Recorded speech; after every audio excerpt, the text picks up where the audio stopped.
Todd McMitchin here, Director of Generosity by Lifeway. I want to talk with you about this important question. How do I know when it's okay for our church to engage debt? So I get that question asked all the time. Like, how do I know that that's all right, that we're ready, that we can afford this?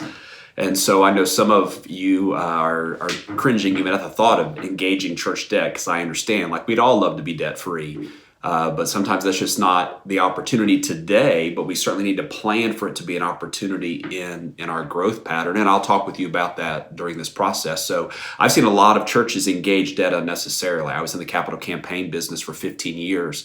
And many times I'd walk into a church and think if they had just practiced the principles of generosity and stewardship, they'd be paying cash for this multi-million-dollar. That's another vlog, another podcast we can do. I think that's possible. Here's some things to set you up for that if you're not in that place right now. So how do I know it's okay to engage debt? One is that your current debt is at one time your annual income or less. That's, and you're in a growth position, right? So your annual income of annually is one time the amount of your debt. So they're almost equal, and you're able to cash flow that very, very well, and you should have overflowing amount of resources, and you should be in a growth position. So your debt at one time, you're taking in more money than you're spending, at least 10% of margin, and you're in a growth position, so you're growing. The next thing is that you've maxed out all other opportunities. You're in 3, 4, 5 services. I mean, whatever it takes, right? So you can't help but have to do this project, and your people are saying the same thing. So your growth is exponential. You are maxing out every flexible opportunity. You're getting the most bang for your buck.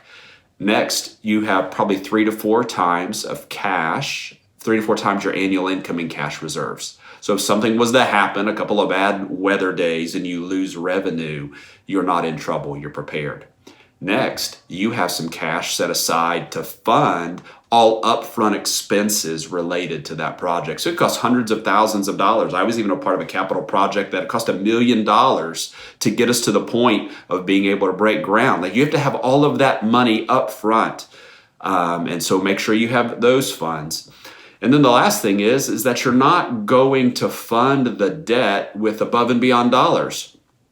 Now, I'm not saying you wouldn't do a capital campaign, but the capital campaign should be used to pay down the principal fast so that you can get yourself back in the one-time ratio or lower very quickly. So you're able to, because of your growth, because you've been budgeting under revenue and you have margin, that you should be able to cash flow your new principal amount through your budget. When I encounter churches that have their mortgage outside of their budget and it's 100% funded by above and beyond dollars, that is a lot of pressure. And you do not want to put yourself or your people in that position. So I want you to know that over the last 20 years, the capital campaign industry has been changing dramatically. And many of the players that were in the business 10, 15 years ago aren't even in it anymore. Churches are moving to more of a cash flow model. And if you've not adopted that, you need to do that 5 years in advance so that you can pay cash for items in the future. So I hope that this has been helpful to you. Go unleash giving today.